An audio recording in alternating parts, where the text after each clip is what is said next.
प्यारे बच्चों, जिन्होंने मेरे चैनल को अभी तक सब्सक्राइब नहीं किया है, मेरे चैनल को सब्सक्राइब कर दें ताकि आपको मेरे आने वाली वीडियो का नया नोटिफिकेशन मिल सके। लाइक और शेयर भी जरूर कर देना। हेलो बच्चों, हमने अपने पिछले वीडियो में पढ़ा था दंडक वन में 10 वर्ष और आज हम पढ़ेंगे सोने का हिरण। चलो शुरू करते हैं। राम को कुटी से निकलते देखकर मायावी हिरण कुलांचे भरने लगा। राम को बहुत शिकाया, झाड़ियों में लुकता छिपता भागता वह राम को कुटी से बहुत दूर ले गया। राम जब भी उसे पकड़ने का प्रयास करते वह भागकर दूर चला जाता। हिरण चालाक था, वह इतनी दूर कभी नहीं जाता था कि पहुंच से बाहर लगे। राम के सारे प्रयास विफल होता है नाकामयाब। वे हिरण को पकड़ नहीं पाए। उन्होंने उसे जीवित पकड़ने का विचार त्याग दिया। धनुष उठाया, निशाना साधा और एक बाण उस पर छोड़ दिया। बाण लगते ही हिरण गिर पड़ा। धरती पर गिरते ही मारीच अपने असली रूप में आ गया। तो बच्चों, हिरण का रूप किसने धारण किया था? मारीच ने। तो मारीच ने माया से केवल अपना रूप नहीं बदला था, आवाज़ भी बदल ली थी। अपनी आवाज़ राम जैसी बना ली थी। धरती पर पड़े हुए वह जोर से चिल्लाया, हे सीते, हाय लक्ष्मण। ध्वनि ऐसी थी जैसे बाण राम को लगा हो, वह सहायता के लिए पुकार रहे हों।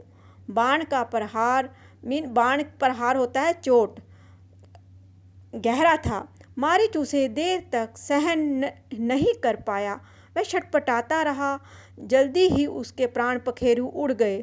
जल्दी ही उसके प्राण त्याग दिए, मर गया। रावण एक विशाल वृक्ष के पीछे खड़ा था। वह प्रसन्न था, उसकी चाल सफल हो गई थी। रावण की चाल थी ना ये। मारीच ने अपनी भूमिका अच्छी तरह निभाई थी।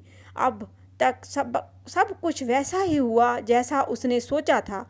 उसे राक्षस अंकपन की बात याद आई। सीता का हरण हो तो राम के प्राण निकल जाएंगे, वह निशक्त हो जाएंगे, वह शक्तिहीन हो जाएंगे। वह अगले चरण की तैयारी में जुट गया। मारीच की पुकार राम ने सुनी, वह पास ही थे। उन्हें समझने में देरी न लगी कि पुकार की मंशा क्या है। मायावी की पूरी चाल उनके सामने खुल गई। हिरण जानबूझकर भागता रहा, उन्हें कुटिया से दूर ले जाने के लिए। वह षड्यंत्र का अगला चरण विफल करना चाहते थे। कौन? मारीच। उनकी चाल में तेजी आ गई ताकि जल्दी कुटिया पहुंच सके। अब उनकी राम की हेल्प कर रहे हैं मारीच। वो कुटिया के नज़दीक जल्दी से ले जाना चाहते हैं राम को।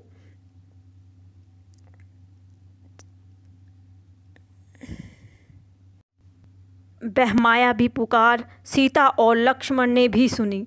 लक्ष्मण उसका रहस्य तत्काल समझ गए। राम की तरह उन्होंने बाण चढ़ाकर धनुष दृढ़ता से पकड़ लिया, चौकसी बढ़ा दी। वे राक्षसों की अगली चाल का सामना करने के लिए तैयार थे। साथ ही राम का आदेश उन्हें याद था, उनके लौटने तक सीता की रक्षा।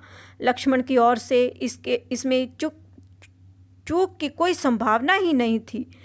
सीता वह आवाज़ सुनकर विचलित हो गई। अब सीता जो थी वह विचलित हो गई, घबरा गई। दौड़कर कुटिया के द्वार पर आई। उन्होंने लक्ष्मण से कहा, तुम जल्दी जाओ, जिस दिशा से आवाज़ आई है उसी ओर। तुम्हारे भाई किसी कारण कठिन संकट में फंस गए हैं। उन्होंने सहायता के लिए पुकारा है। उनकी ऐसी कातर आवाज़ मैंने कभी नहीं सुनी। जाओ लक्ष्मण, जल्दी, आप चिंता ना करें माते। लक्ष्मण ने सीता को विश्वास दिलाते हुए कहा, राम संकट में नहीं है, हो ही नहीं सकते। उनका कोई भी कुछ नहीं बिगाड़ सकता।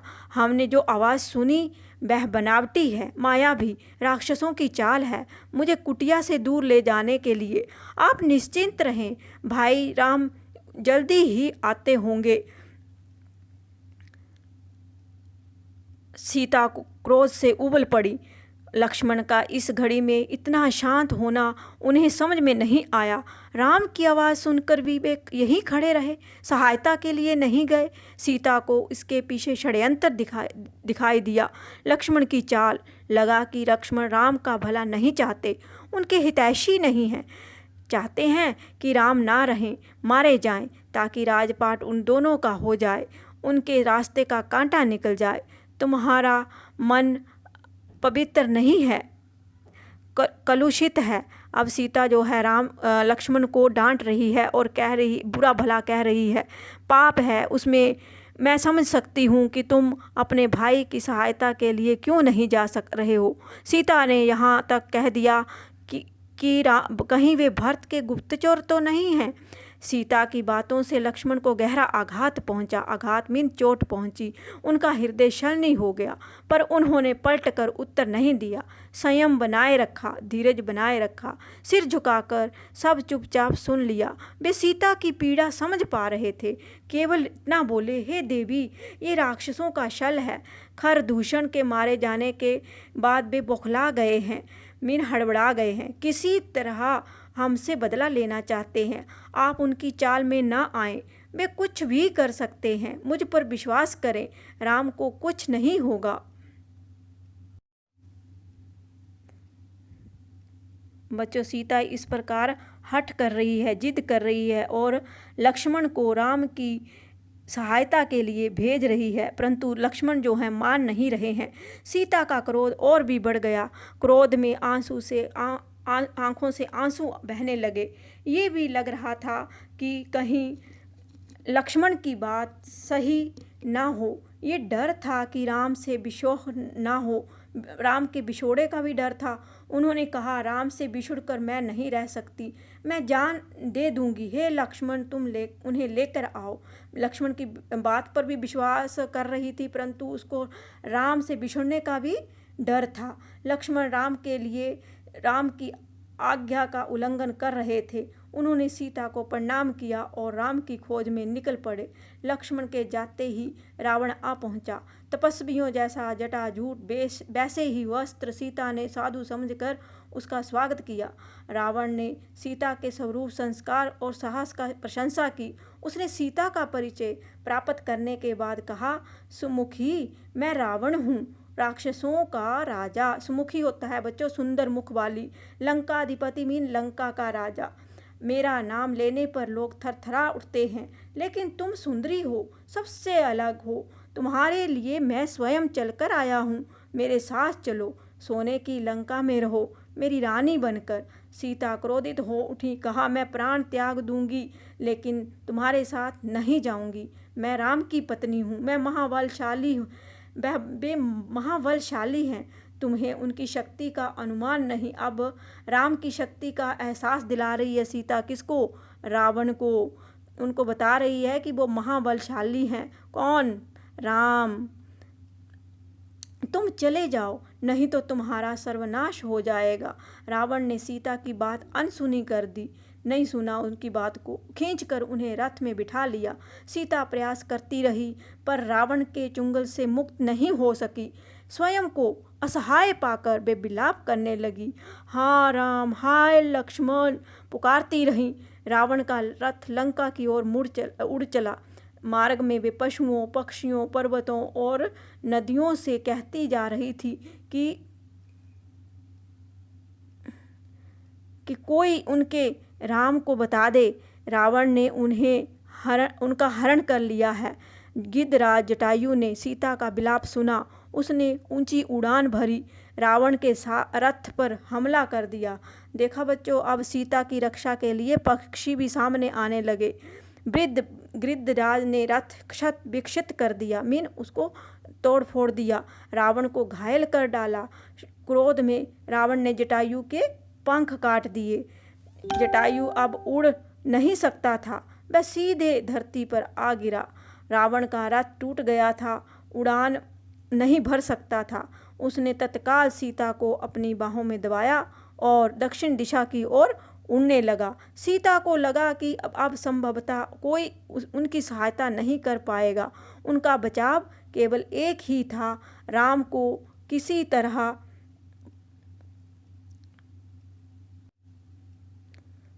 समाचार मिल जाए। उन्होंने अपने आभूषण उतार कर फेंकना प्रारंभ कर दिया। वो आभूषण बानरों ने उठा लिए। उन्हें आशा थी कि बानरों के पास ये आभूषण देखकर राम समझ जाएंगे, उन्हें पता चल जाएगा कि सीता किस मार्ग से गई है। रावण ने सीता को आभूषण फेंकने से नहीं रोका। उसे लगा कि सीता शोक में ऐसा कर रही है। कुछ ही समय में रावण लंका पहुंच गया। वह अपने धन वैभव से सीता को प्रभावित करना चाहता था। उन्हें लेकर वह सीधा अपने अंतःपुर में गया। रावण सीता को लेकर कहाँ गया बच्चों? अंतःपुर में। राक्षसियों को सीता की निगरानी करते रहने को कहा और बाहर निकल गया। थोड़ी देर में वह फिर लौटा। सीता को घूरते हुए उसने कहा, सुंदरी, मैं तुम्हें 1 वर्ष का समय देता हूँ। निर्णय तुम्हें करना है। मेरी रानी बनकर लंका में राज करोगी या विलाप करते हुए जीवन बिताओगी। सीता बार बार रावण को धिक्कारती रही, राम का गुणगान करती रही। रावण को क्रोध आ गया। तुम्हारा राम यहाँ कभी नहीं पहुँच सकता। तुम्हें कोई नहीं बचा सकता। तुम्हारी रक्षा केवल मैं कर सकता हूँ। मुझे स्वीकार करो और लंका में सुख से रहो। अब रावण जो है बार बार उसको यही बात बता रहा है कि तुम मेरी रानी बनकर कहाँ रहो? लंका में। सभी प्रकार का सुख मिलेगा। परंतु सीता जो है वो मान नहीं रहे हैं। पापी रावण, तो राम तुझे अपनी दृष्टि से जलाकर राख कर सकते हैं। उनकी शक्ति देवता भी स्वीकार करते हैं। मैं उस राम की पत्नी हूँ जिसके तेज से और पराक्रम के आगे कोई नहीं ठहर सकता। तेरा सारा वैभव मेरे लिए अर्थहीन है। तूने पाप किया है। राम के हाथों तेरा अंत निश्चित है। राम की इतनी प्रशंसा सुनकर रावण कुछ चिंतित हो गया। उसने सोचा, खरदूषण को मारने वाला अवश्य शक्तिशाली होगा। उसने तत्काल अपने 8 सबसे बलिष्ठ राक्षसों को बुलाया। कहा, तुम लोग पंचवटी जाओ। राम और लक्ष्मण वहीं रहते हैं। उनका एक एक समाचार मुझे मिलना चाहिए। दोनों पर निगरानी रखो। मौका मिलते ही उन्हें मार डालो। उधर सीता को पाने के लिए रावण ने अपनी योजना बदली। उन्हें अंतःपुर से निकालकर अशोक वाटिका में बंदी बना दिया। अब कहाँ बंदी बनाकर रखा सीता को? अशोक वाटिका में। पहरा कड़ा कर दिया गया। राक्षसियों को स्पष्ट निर्देश थे, सीता को किसी तरह का शारीरिक कष्ट ना हो। उनके मन को दुख पहुँचाओ, अपमानित करो, लेकिन सीता को कोई हाथ ना लगाए। तो किस प्रकार वह सीता की रक्षा कर रहा है रावण? उसको बहुत ही देखभाल से रख रहा है। वहाँ पर रावण ने सब कुछ किया, पर सीता का मन नहीं बदला। वे बार बार राम का नाम लेती थी। शेरों के बीच हिरणी की तरह बैठी रहती थी, डरी सहमी, रो रो कर दिन काट रही थी। सोने के हिरण ने उन्हें सोने की लंका में पहुंचा दिया था। यहाँ से उन्हें राम ही बचा सकते थे। अब किस प्रकार से सोने के हिरण उसको अच्छा लगा सीता को, और उस सोने के हिरण ने सीता जी को कहाँ पहुँचा दिया बच्चों? सोने की लंका में। तो ये था सोने के हिरण पाठ। अब हम मिलेंगे नेक्स्ट पार्ट में। आगे क्या होता है?